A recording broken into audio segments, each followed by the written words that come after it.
So next on our list is to deal with the activity form, and we only want to display this if we're editing or creating an activity. So let's head back over to VS Code, and back in our app component, what we'll do is we'll use useState again, and this time we'll define a state property of edit mode, and we'll say const edit mode, and we'll say set edit mode as its function, and we'll say this is equal to useState, and we'll set its initial value to be false. Now if we're just using simple booleans, we don't need to tell useState about what type this particular property is. It's smart enough to infer the type based on the initial value that we set inside here. So if we hover over useState, then we can see it's already inferred that this is going to be a type of boolean. And what we want to do then is pass down these two properties to our activity dashboard.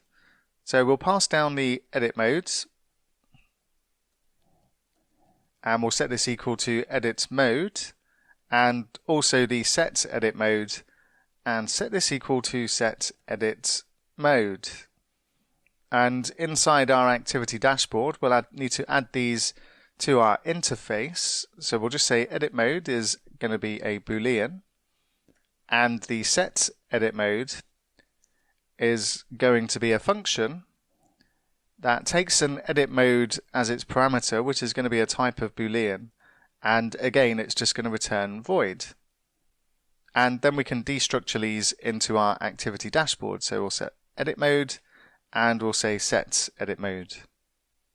So we only want to display our form if we're in edit mode, so let's just add a conditional around this and say edit mode and double ampersand, and then just pass this after, close this after our activity form.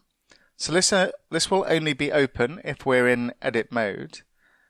And for our activity details, we only want to display this component if we're not in edit mode. So let's just add the not edit mode, and again add the double ampersand and just reformat.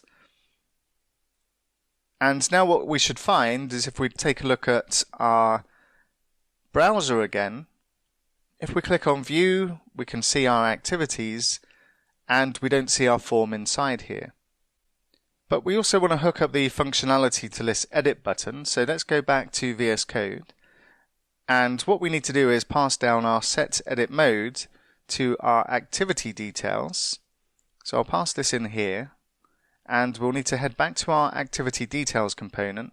Once again, add this as to our interface props, and our set edit mode is going to take an edit mode, and it's going to be a boolean, and we're just going to return void from this, and we'll destructure this inside our props, and in our edit button we'll just say on the onClick event, we'll add an arrow function, and we'll just say set edit mode is equal to true.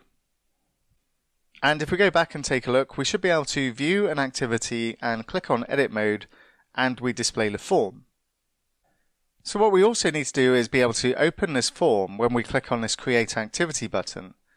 But at the same time, we also want to set our selected activity back to null, so that we start with an empty form. Now I appreciate we haven't populated any of these fields yet when we clicked on edit, and we will come on to that very shortly. But first, let's just set up the function so that we can do something when we click on this create activity button, and we'll take a look at that next.